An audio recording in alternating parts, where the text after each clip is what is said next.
all of Al Gore's internet is up in airs about Charlie Kirk. So we've got people on the right who are trying to claim he was a saint and make him a martyr. And then people on the left who say, I did not agree with his politics. However, I don't think this should have happened. Then you have other people who are saying what they are saying.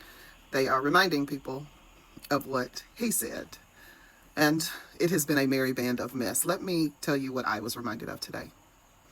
I was reminded of a sermon that I heard my cousin preach several years ago. And he titled this sermon, The Dash. And I remember thinking, like, he doesn't normally give like a title at the beginning. It was kind of strange. And he goes on to tell a story about a funeral that he was asked to give the eulogy at. And just before giving the eulogy, he happens to pick up the program and he reads the obituary. And a few lines in, he realizes this obituary was not really an obituary. It was actually a letter that was written by the decedent. And he talked about growing up and having the best parents and how he and his siblings used to squabble and the little tiffs they would have. He talked about meeting and marrying the love of his life. And from that love, they birthed beautiful children. He got to coach their t-ball teams and see his daughter at recitals. And eventually, he was able to walk his daughter down the aisle to give her away in marriage. He laughed about the escapades that he had with his best friends. He talked about vacations that he took with his wife.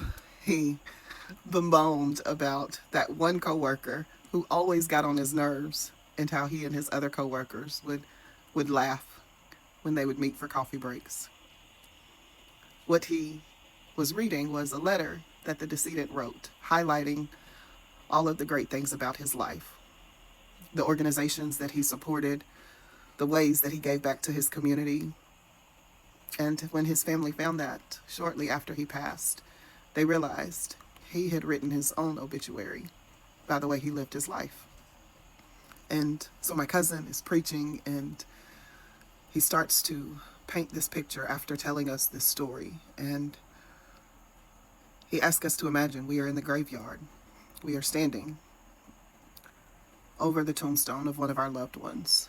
He asked, what do we see? And so some people say a name and they'll say a date of birth and they'll talk about an epitaph that is listed.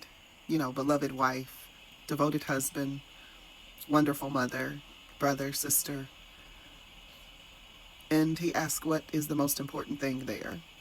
And so people followed up and they said, well, the name or their birth date, that's what's important. That's when the day that they became who they are.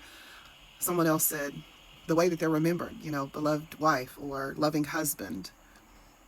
And he looked out into the crowd and he said, no, that's not it. The most important thing you see on the tombstone is the dash, because the dash tells the story. The dash is the legacy. The dash tells what you did with what time you had here. The dash is the difference between your passing and your birth. And the dash makes the difference, what you did with your time while you were here.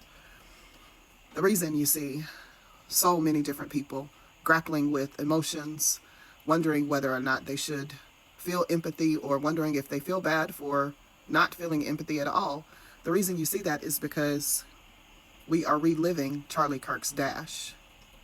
We are seeing his legacy played out right on our phones, on our computer screens, on iPads all across this nation. We are witnessing the dash. And it is in living color.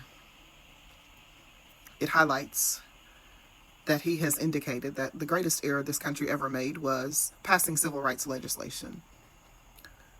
We are hearing the resounding cries that he made, that when he said that every time he gets on a plane and sees a black pilot, he wonders whether or not they are qualified or not, or if they are just a DEI hire.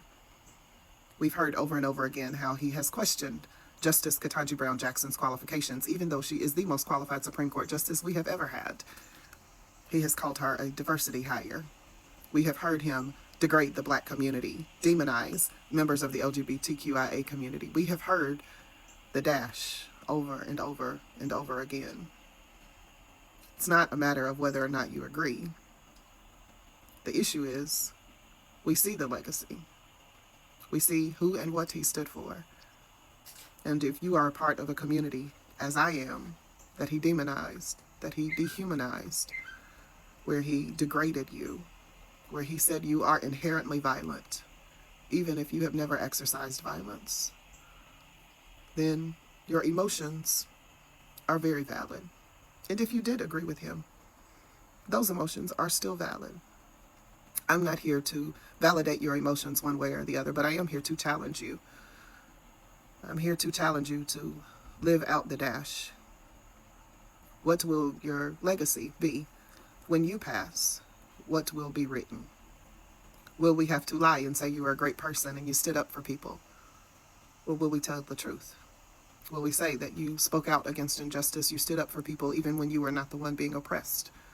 Will we say that you loved all people? Will your legacy indicate that you lived a life worth telling the truth about? Because see, when we tell the truth about his legacy, people are saying that we are not nice, that we should have empathy, that this is wrong. I won't continue with my own personal feelings, but you will probably know where I stand. The challenge is, how will you live the dash? Because the dash, that's what makes the difference.